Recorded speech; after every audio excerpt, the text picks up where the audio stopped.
Hoje, então, nós vamos conversar um pouco com os dois para saber da experiência, das expectativas e da história que cada um tem em relação com a paixão de Cristo. Bom, vou começar com José Mateus. José Mateus, conta pra gente desde quando você participa da paixão de Cristo. Eu participo desde 2015, quando eu fui convidado pela dona Zezé, uma integrante da Paixão de Cristo, que ela participa desde 2006, né, desde a primeira edição. Eu comecei desde cedo na Paixão de Cristo porque eu já gostava muito da história, por causa que quando eu era criança, meu pai participava muito do grupo de oração. Foi lá, fui pegando interesse pela história, até conhecer a dona Zezé e ingressar no grupo do teatro. Sim, e você já fez quais personagens, Mateus? Em 2019 foi Felipe, em 2022 João, em 2023 Zaqueu e João de novo, e agora pegando São Pedro. Pedro, exatamente, que maravilha. O Matheus, para quem não sabe, gente, ele participa, né, desde 2015, né, que você falou, e ele mora no bairro rural, lá no Jardim, e eu lembro que quando você era criança, né, Matheus, os pais faziam questão de levar lá todo o ensaio, né, não faltava ensaio nenhum. Era uma das pessoas que morava mais longe da equipe, é você, ainda é, né, Matheus? E não faltava um ensaio. Então, isso que ele era apóstolo, era figurante, né? E mesmo assim não perdia nenhum ensaio, né, Matheus? Como que é para você ver esse esforço dos seus pais em te levar toda vez para os ensaios? É uma coisa de família. Começou com meu avô e meu pai. Esse negócio de pontualidade. E meu pai não gosta de faltar ensaio, não gosta de chegar no horário. E quando ele não chega no horário, ele fica bravo, geralmente. Então é de família esse negócio de dedicação, de faltar ensaio só quando tiver doente, quando tiver algum imprevisto. Sem ter imprevisto, ele gosta que vá em todos os ensaios sem falta, que se dedique ao programa, realmente. Exatamente. Então isso refletiu também nos seus compromissos, né? Com os personagens, com a responsabilidade de estudar um papel do personagem que é definido para você. Então isso acaba sendo refletindo de uma forma muito positiva, né? Sim, sim. Exatamente. E nós estamos aqui com a Duda, que eu já falei, a Duda é nossa diretora de marketing. Duda, fala pra gente quando que você ingressou na equipe da Paixão de Cristo, como que tem sido trabalhar com a equipe, como que é? Comecei há uns 2, 3 anos, né, em 2023, e eu cuido das redes sociais. Então, tudo que vocês veem aí das logos, da marca, da Paixão de Cristo, a identidade visual, sou eu que crio junto com o José também. Então, a gente quer fazer a paixão crescer, né? A gente quer levar a paixão para fora aqui de Itanhandu. Então, é muito importante a gente cuidar dessa imagem. Então, a gente sempre está aí criando os conteúdos para as redes sociais, fazendo os vídeos, as fotos, tudo que a gente puder fazer para levar a Paixão de Cristo para fora. Sim, Duda, e como isso é importante, né? Quando vocês chegaram, né? Quando você chegou e a equipe também formou com o José, não tínhamos essa parte, né? Essa área destinada aí Sim, ao marketing. Então, tudo ou era José ou era eu que postava, mas sem uma identidade, sem uma marca, né? Qual que é a importância disso em um projeto, independente que seja a Paixão de Cristo? Fala um pouco pra gente agora da sua área profissional. sim. Por que isso é necessário? É necessário para você criar realmente a sua marca para mostrar para as pessoas quem você é. Aquela coisa da pessoa, às vezes, olhar uma cor ou olhar um tipo de imagem, um tipo de postagem e lembrar, nossa, isso aqui é a paixão de Cristo. É isso que a gente quer fazer, criar uma imagem, né, que as pessoas saibam quem somos nós.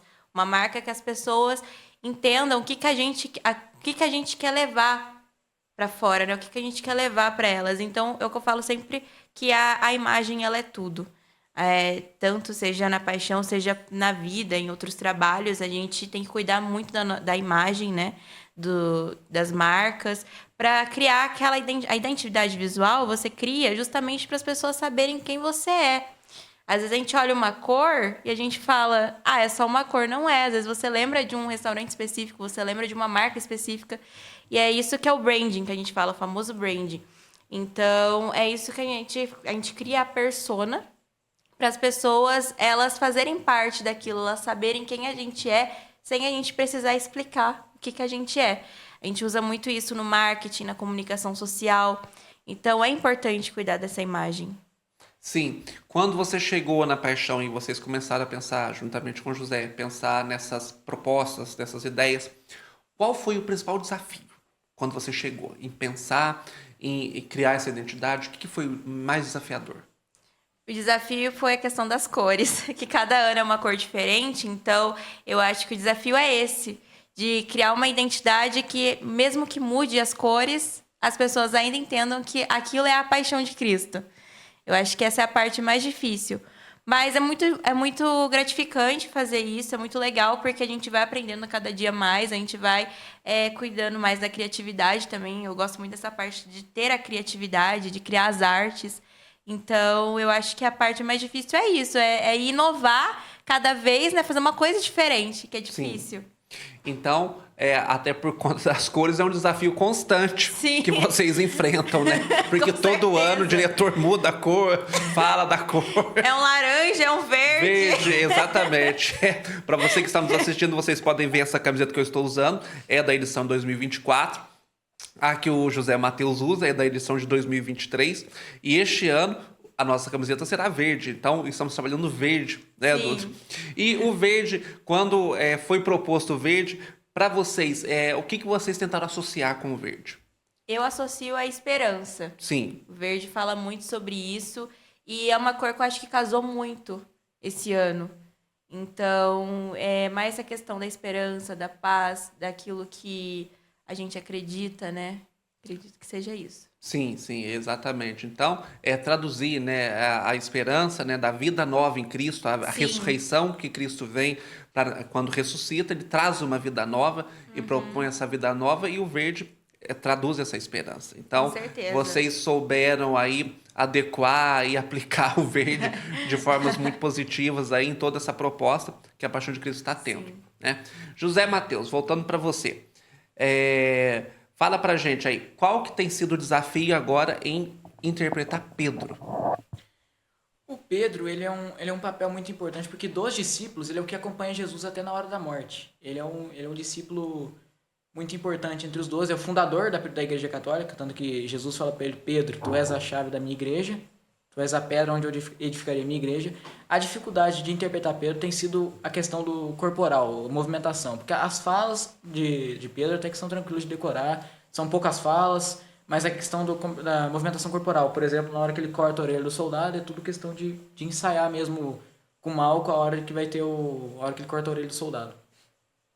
Sim. E qual que é o material de pesquisa que você usa para construir o personagem?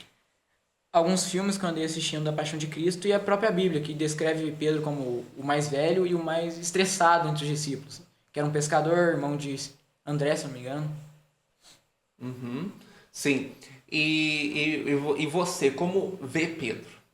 Vejo Pedro como um grande apóstolo, o mais importante entre eles, um cara que você pode se usar como inspiração, porque ele fundou a Igreja Católica, morreu pela Igreja Católica, deu a própria vida por Cristo, e ele é um cara fora do comum, porque ele liderava os apóstolos, diferente de Judas, por exemplo, que traía os apóstolos, ele liderava, ele botava ordem no negócio. Sem Jesus estar presente, ele era o comandante dos discípulos.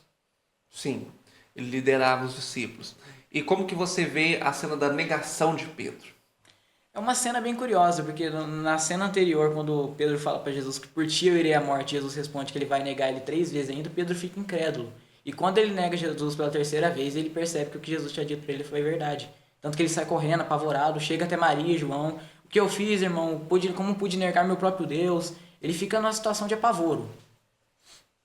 Sim. E você disse, Mateus, que Pedro, né, tem esse peso, essa importância na história. Você já interpretou outros apóstolos, também fez João, Felipe, né? Felipe, e fez Zaqueu, Zaqueu. na edição de 2022 ou 23. Fez Zaqueu. Como que foi interpretar Zaqueu? Zaqueu ele é um papel que ele não tem tanta importância quanto os outros, mas ele é um personagem muito interessante, porque ele é um homem vergonhoso que se esconde em cima de uma árvore para ver Jesus passando pela cidade de Jerusalém. Quando Jesus vê ele passando por lá, ele pede para ele descer para falar com ele. Zaqueu era um cobrador de impostos, cobrava altos impostos da população para ter o famoso ganho a mais. E quando ele se converte a Cristo, ele deixa de cobrar esses impostos e implora para Jesus dormir na casa dele. Uhum. E como que foi para você interpretar esse personagem? Eu gostei do papel, foi um papel bom, interessante de trabalhar. A história de Zaqueu ela é muito difícil de pesquisar porque ele, como disse, não é um personagem tão conhecido como os outros. A própria Bíblia descreve muito pouco. Fala que era um homem baixo, cobrador de impostos. Agora o resto cabe à criatividade, criar o seu próprio personagem, desenvolver esse próprio personagem. Eu desenvolvi o meu Zaqueu, um cara muito discreto, muito bravo, que cobra imposto do povo e não quer saber de mais nada. Tanto que no dia lá eu coloquei quando queria se esconder de Cristo, coloquei aquele pano no rosto. Sim. Pra, digamos que, simular mesmo porque ele não queria ser visto, porque a população da cidade não gostava de Zaqueu. Tanto que eles reclamaram, como é que você pode dormir na casa de um homem que cobra impostos, que rouba a própria população? Aí que Jesus corrige Zaqueu, e Zaqueu muda de vida depois de se converter. Sim, sim. O Mateus, e fala pra gente, na fé, o que a paixão mudou pra você na sua visão de fé?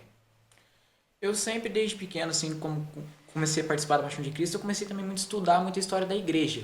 Porque a nossa fé, a gente é baseado no que a gente aprende em casa, não é verdade?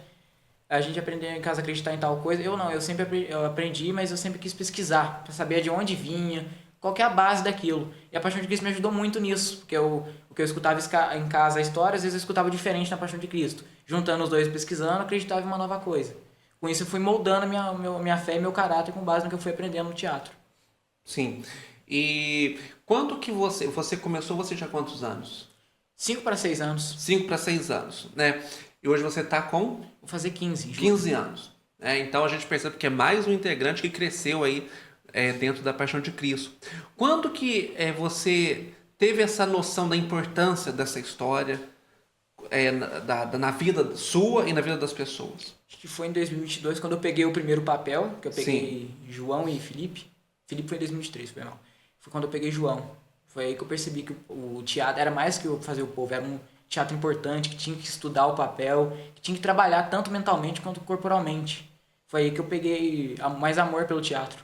Sim, sim, exatamente. A gente sempre fala nos ensaios como é importante a construção de um personagem, que não é só o decorar as falas, mas é construir o seu personagem, o seu corpo, a sua voz, a sua respiração. Então isso acaba sendo um desafio para os atores, né?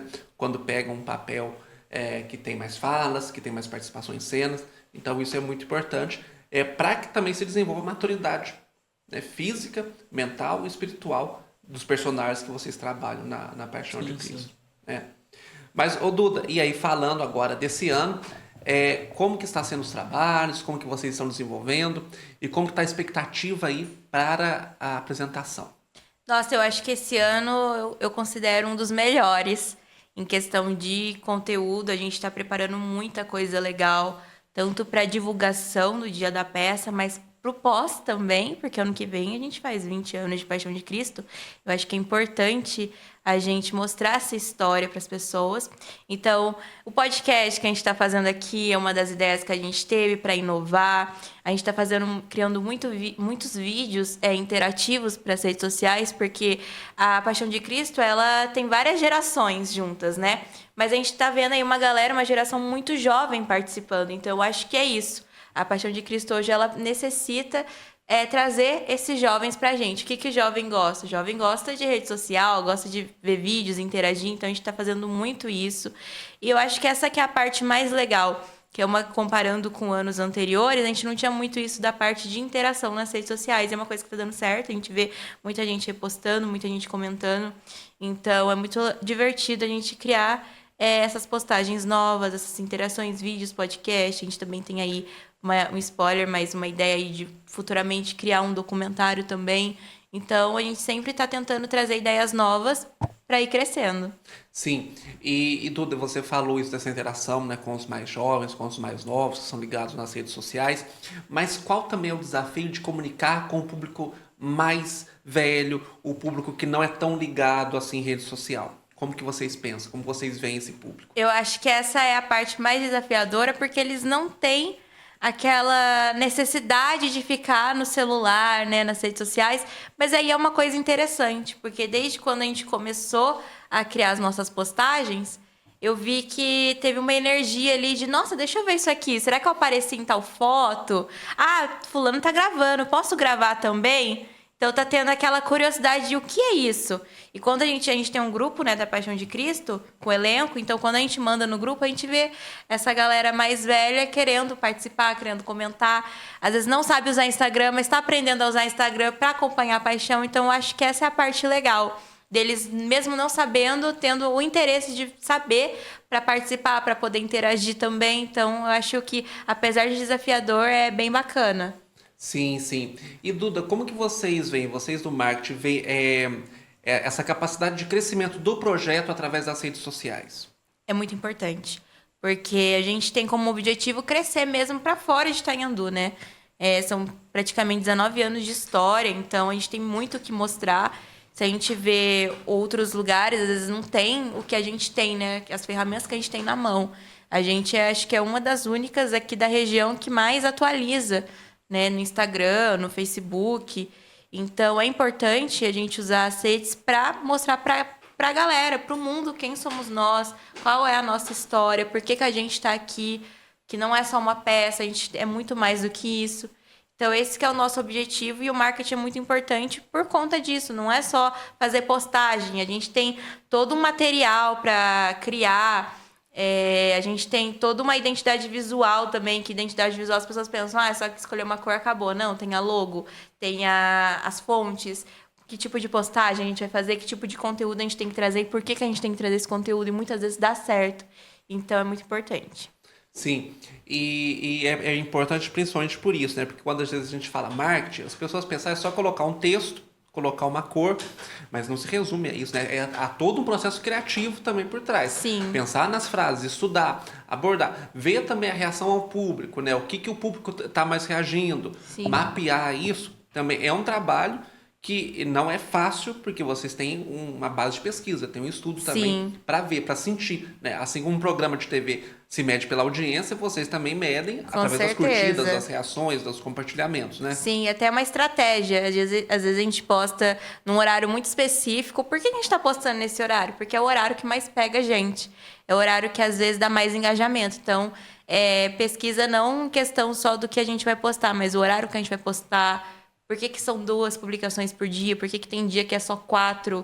Ou por que tem dia que é uma só e acabou? Então, é muita coisa por trás que ninguém imagina como que funciona. Uhum. Ô, Duda, e antes de você participar aqui da Paixão, vir para nossa equipe, você na sua cidade já tinha tido contato com a encenação da Paixão de Cristo? Já participou alguma vez? Como que foi? Então, na minha cidade é diferente, porque na minha cidade não é que nem aqui em Itanhandu, que é uma só encenação para a cidade inteira.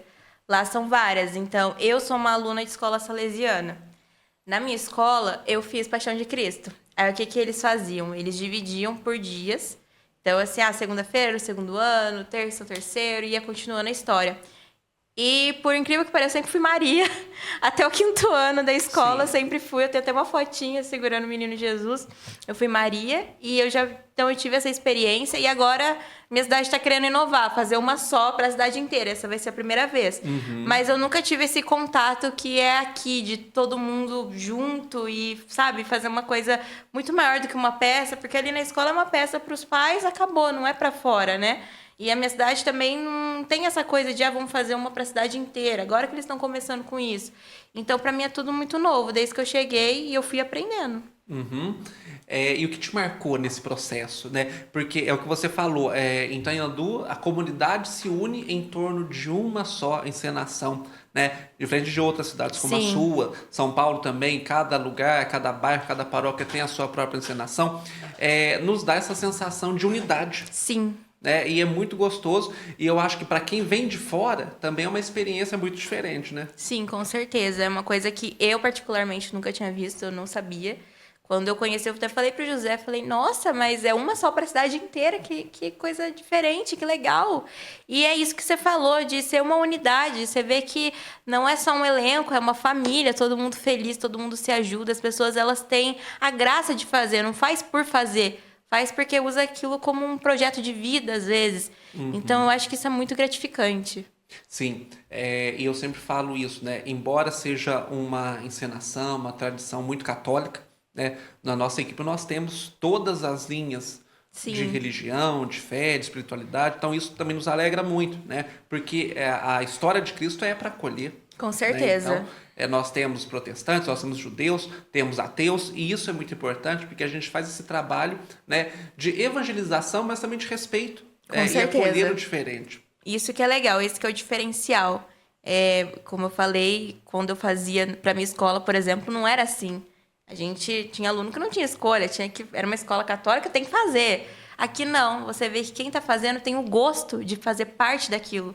Usa aquilo assim como um projeto de vida mesmo, independente de religião, independente das suas ideologias. Então, isso é muito bacana. Sim, exatamente. Mateus, e aí? E agora fala pra gente. O que que você tem vontade de fazer na Paixão de Cristo? Eu me lembro que há uns 2 anos, 2022, por exemplo, você estava com 13 anos. 2023. 2023 estava com 13 anos. Isso. Matheus está com 13 anos. E conversando em grupo, né? Às vezes eu pergunto, vocês gostariam de interpretar qual personagem? O Matheus me falou, Pilatos, né? E expliquei para ele, por conta da idade, por conta da maturidade também, seria necessário um tempo de espera para que depois pudesse fazer Pilatos, né? Pela capacidade que Pilatos tem, da sua capacidade mental e física, de preparo também, que iria exigir de Mateus naquela, porque você não tinha. Esse ano você recebeu o papel de Pedro, que é um papel que exige muito do que você falou, nós já conversamos, né? Mas fala pra mim, o que você tem vontade? Futuramente, eu gostaria de fazer esse personagem. Quais seriam os desafios de fazer um outro personagem? Eu ainda tenho vontade de fazer o governador Pilatos, porque eu acho um papel muito emocionalmente muito forte. Porque ele fica numa situação que, se ele condena Jesus, ele faz a vontade do povo, sendo que Jesus era inocente. Se ele não condena, acontece uma rebelião e ele é morto pelo governador César. Então ele fica entre a vida e a morte dele. E ele decide pela vida dele, condenando Jesus, tanto que ele lava as mãos lá, diz que não é responsável pelo sangue de Cristo. Quando eu quero fazer um papel, eu acho importante o seguinte: você tem que entrar no personagem.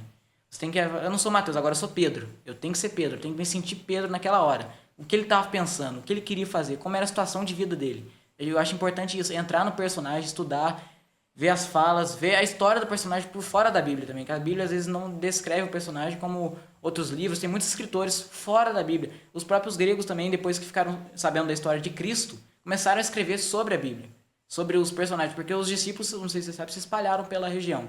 Pedro ficou em Roma, os outros foram para Galiléia, um foi para Grécia, outro foi para Pérsia, cada discípulo foi para o seu canto.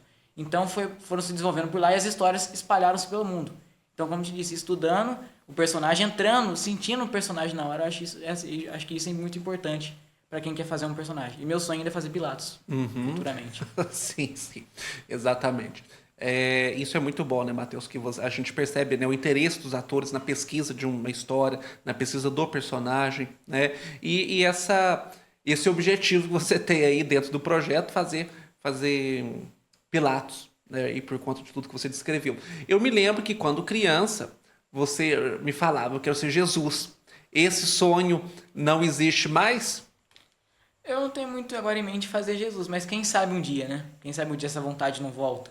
Vamos ver com o tempo se a maturidade evolui, se a vontade de fazer Pilatos some e vem de Jesus. Eu lembro que quando eu era criança eu queria fazer Jesus, porque quando eu era mais menor ainda eu brincava muito de ser Cristo. Fazia várias cruzes de madeira em casa, fingia que estava sendo crucificado. Eu brincava muito disso por causa de ter esse contato com a religião quando eu era pequeno. Como eu te falei, meu pai era muito da igreja, então eu tive muito contato com religião, com estudo da Bíblia quando eu era criança. Então foi pegando gosto pela história de Cristo. Porque você olha a situação de Cristo, é o cara mais calmo que você vai conhecer, né? Na história da humanidade. Ele acolhia todas as religiões, todos os tipos de povos. Então é um personagem que a gente olha e fala, caraca, como é que ele aguentou tudo isso que ele aguentou sem reclamar? Sendo que a gente, por qualquer coisinha aqui, a gente reclama. Então eu sempre tive muito interesse em fazer Jesus Cristo, mas de momento não me vem à vontade. Sim, maravilha. Então nós já vamos indo para a parte final aqui do nosso programa. Matheus, queria que você deixasse um recado para as pessoas, para que nos assistam, deixar também suas redes sociais, para que, caso queira alguém acompanhar o seu trabalho, acompanhar aí o seu dia a dia, pode deixar um recado. Queria convidar vocês para, no dia 18 de abril, a partir das 9, estar lá vendo a gente, para se emocionar mais uma vez com a história de vida de Jesus Cristo e seus apóstolos. Eu não lembro minha rede social de cor. Sim, então tudo bem. Então depois aí nos comentários nós vamos postar no YouTube e no YouTube terá lá a rede social do Matheus. E aí fica o convite, né, Matheus, para que as pessoas possam te acompanhar também aí, vendo os trabalhos aí e o seu cotidiano. Sim. Muito obrigado, Matheus, pela sua presença, pela sua participação. Uma boa sorte na encenação. Duda, e aí? Agradecer, né, e agradecer o trabalho que vocês têm feito. Você e José têm feito um excelente trabalho de divulgação, um excelente trabalho com muita dedicação. E fica aí o convite também, Convide as pessoas que nos sigam, que nos Com acompanhem. certeza. Siga a gente, né? Acompanhe a gente nas redes sociais. A gente sempre traz aí novidades da paixão, não só na época de peça, às vezes depois também. A gente está sempre aí tentando trazer pessoas de fora. Então, abrace nosso trabalho, acompanhe tudo que você puder da Paixão de Cristo no Instagram e no Facebook também, né? Que é a Paixão de Cristo de Itanhandu. E a gente agradece muito aqueles que sempre estão conosco nas redes sociais, nos apoiando. A gente sempre vê os comentários, a gente fica muito feliz, é muito gratificante. Sim, e isso é muito importante, né? O acompanhamento, mas às vezes a pessoa fala, mas é só curtir. Não é só curtir. E essa curtida reflete muita coisa, né? Sim, reflete muita coisa, ajuda a gente a crescer também. Então, siga nosso perfil, compartilhe com seus amigos, mostre para seus amigos o nosso trabalho. É muito mais do que um projeto, eu acho. É uma coisa muito maior e a gente tem muito orgulho de fazer parte. Exatamente. Muito obrigado, Duda. Boa sorte lá nos Obrigada. trabalhos com o José. E você, fica o convite para acompanhar as nossas redes sociais. A nossa produtora é Prosa em Cena, que está aparecendo no vídeo aqui, e também a Paixão de Cristo Itanhandu, que também está aparecendo. Siga, nos acompanhe para ficar ligado dentro de todos os detalhes, todos os bastidores desse trabalho tão especial que a gente prepara com tanto carinho para vocês, né? Fique ligado no nosso próximo programa, estaremos aqui para mais uma conversa tão boa quanto foi essa, aqui no Vozes da Paixão. Muito obrigado e até a próxima.